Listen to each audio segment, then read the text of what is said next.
Hi again, friends. As you can tell from being in the basement office, I'm trying to knock some of these videos out for you ahead of time so you'll have them and things won't be so crazy during this Mercury retrograde.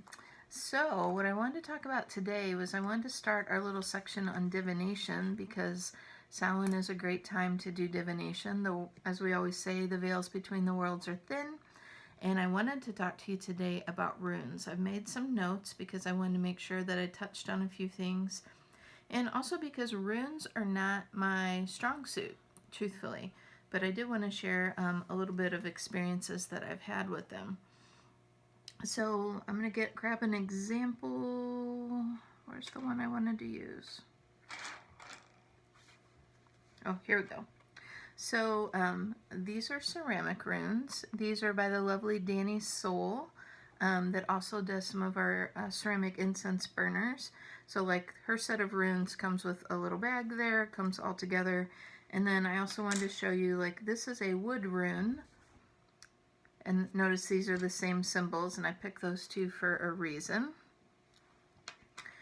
This comes out of a set by Llewellyn that comes in like this nice little wooden box. Comes with a little book. But I wanted to talk a little, I wanted to use this rune in particular as the example. So to the Norse, the runes were not only letters, but they were meanings. So they held like, they had a hidden meaning, they had a mystery. And much like when people read tarot cards over any length of time, different meanings will begin to emerge for them, just like they will for runes.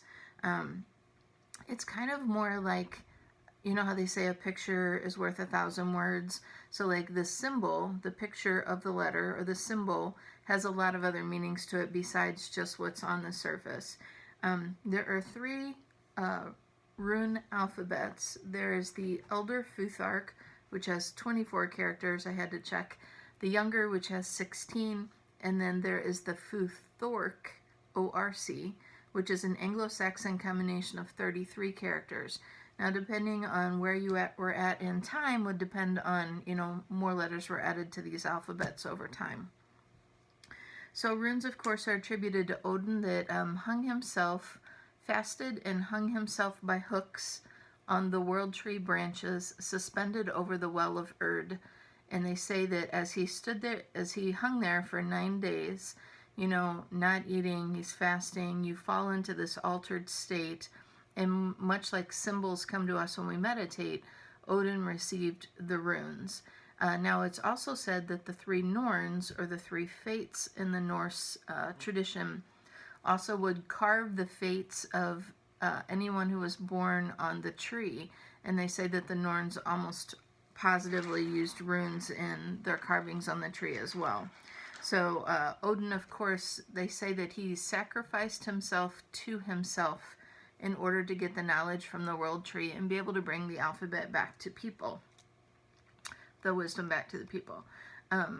One thing that I thought was really interesting is if you look more into runes, the magic that is associated with runes is not just in what they call the casting of runes. So sometimes you'll see people, they'll put their runes in a bag and they'll shake the bag and then they'll dump the runes out, and the ones that are face up are the ones they'll read, or they may like reach in and pull a couple out and do a reading that way. Much like you would use tarot cards, like if you did a 3-card spread, you might pull out 3 runes. You might draw more runes behind that for clarification.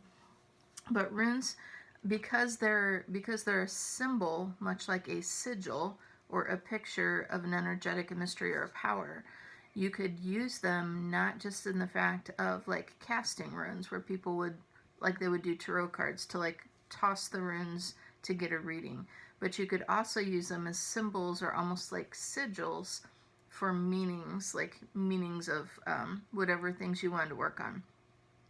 So like some people will actually have runes created into, they will do runic sigils, which is a combination of runes put together into a design. They may have those tattooed on them. I've seen that quite a few times here at the shop. One of the important things to remember, though, when you're working with runes is always to record what you're doing. This is just like an example of like a very small book that you could take with you. But you want to treat runes much like you do tarot cards. You want to come at that from a place of respect, of course, for the meanings and the history that's in them. You also want to cleanse and clear your space and lay your protection, much like you would if you were doing any other sort of reading. So if you're looking for more information on the runes, there's a couple things I wanted to talk about real quick. This is a new book we got in at the shop, Rune Reading Your Life, a toolkit for insight, intuition, and clarity. So what I like about this is it's kind of like a workbook. So they go through different things, and then they have spots where you can fill it out. Kind of like we also have the tarot tracker, which is similar if you're working on learning your tarot cards. But they give you like cosmic energy, celestial bodies, because a lot of the same thing that applies to any other divination will also apply to runes. Now, if you're looking for reputable sources out there, one of the people that you may want to look at is Edred Thoresen, which is the pen name for Stephen Flowers. And this Stephen Flowers did this book, The Secret of the Runes. He's done several other books on runes, but he knows what he's talking about. I just wanted to check my notes. He's a runic scholar with a PhD in Germanic Studies from the University of Texas. So he's written a lot of papers, done a lot of history, a lot of research on runes and where runes come from. So another example I wanted to give you just really quickly of how meanings of runes can be different. So again, using this little symbol, which is one that I worked with very briefly for a while, we talked a little bit about how runes have a mystery to them, and they're multi-layered in what they mean. I was just like really drawn to this symbol, and it was at a time when I was working with my magical folks up north. If you're watching, you know who you are. I was drawn to this symbol, and the symbol, I can never say this right, is Othelon, which means inheritance, also means heritage, tradition, and nobility. But the word that really resonated with me is if you think of inheritance or traditions, what do you think of? Inheritance comes from your family, which is your home. So when I felt like I was missing my folks up north and our home up north, I would kind of lean on this symbol, and it kind of helped me feel more connected. So this was actually a symbol that I wore while I was doing that work between the worlds. So now whenever I'm missing my peoples, I can get my rune out and kind of touch in with that energetic. So again, different books are going to have different meanings. This one I told you was inheritance, heritage, tradition, and nobility. But I also wanted to give you a second meaning. This is the little rune book that comes with the runes that come in the wood box, which is the wood rune I just showed you, which also means ownership, assets, family tradition, learning from the past, and good luck. So ownership, if you think of it much like owning a house or owning your family traditions or owning your truth. A lot of our truths are made and combined in our home, where all of our what's the word I'm looking for? Our ethics, our morals come from. So again, that's just one that's really near and dear to my heart. And I have to admit, I haven't done a lot of work with these other runes, but that's one that sticks with me. I did want to also talk about, generally there's always a blank rune in a rune set, which symbolizes the unknown or the mysteries that are yet to come to light. So that's just like a really brief talk on runes as we move into talking more about different divination systems. One other thing too, runes held power not just in the way they cast them, but also in just writing the symbols down, like as if you were to write down a sigil.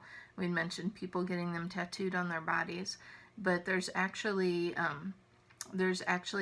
places that they've excavated that they've found these runes inscribed into like rock walls, and it's just written in the order of an alphabet.